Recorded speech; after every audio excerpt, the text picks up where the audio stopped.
সেদিন শ্বশুর শাশুড়ি বেরিয়ে গেল ঘুরতে নাতিকে নিয়ে, সংসারের দায়িত্ব দিয়ে গেল আমাদের হাতে। কি আর করব, মাংসটা ধরিয়ে দিল, বলল বৌমা রান্না করো। জানি না অনেক দিন বাদে রান্না করছি, কেমন কি খেতে হবে। প্রেগনেন্সির পরে তো সেই রান্না বান্না করাই হয়নি, আগেও করা হয়নি, এই আজকে করছি। ধরে বলতে পারো প্রায় 1 বছর পরেই রান্না করছি। জানি না আজকে মাংসটা কেমন রান্না হবে, কারোর মুখে ঢুকবে কি না। সবজি তো আগে কেটেই নিলাম, আর আমার জাটা মাংস ধুয়ে দিল, আর আমি কড়াইটা বসিয়েও দিলাম। এদিকে পেস্ট করতে করতে ঠাকুমা এসে এসে হাজির, যে ঠাকুমার নাকি ঘন ঘন খিদে পাচ্ছে। কি আর করব, ঠাকুমার তো চিকেন খেতে খুব পছন্দই করে।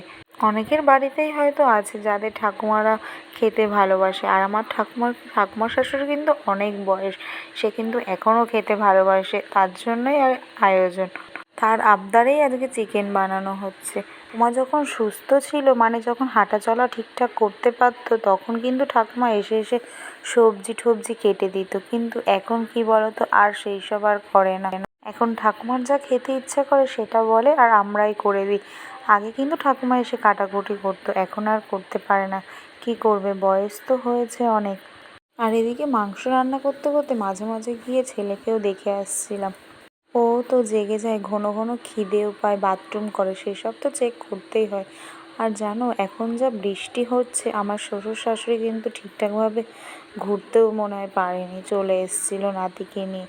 আর এদিকে মাংস রান্না করতে করতে কটা বাসন ছিল সেটাও মেজে নিলাম।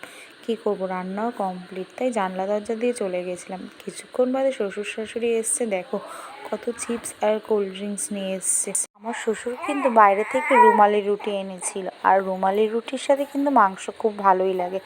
আর রুটির সাথে আমার তো পেঁয়াজ খেতে খুবই পছন্দ করি। তোমরা কে কে পছন্দ করো সেটা অবশ্যই কমেন্টে জানাবে। আজকের মতো বাই।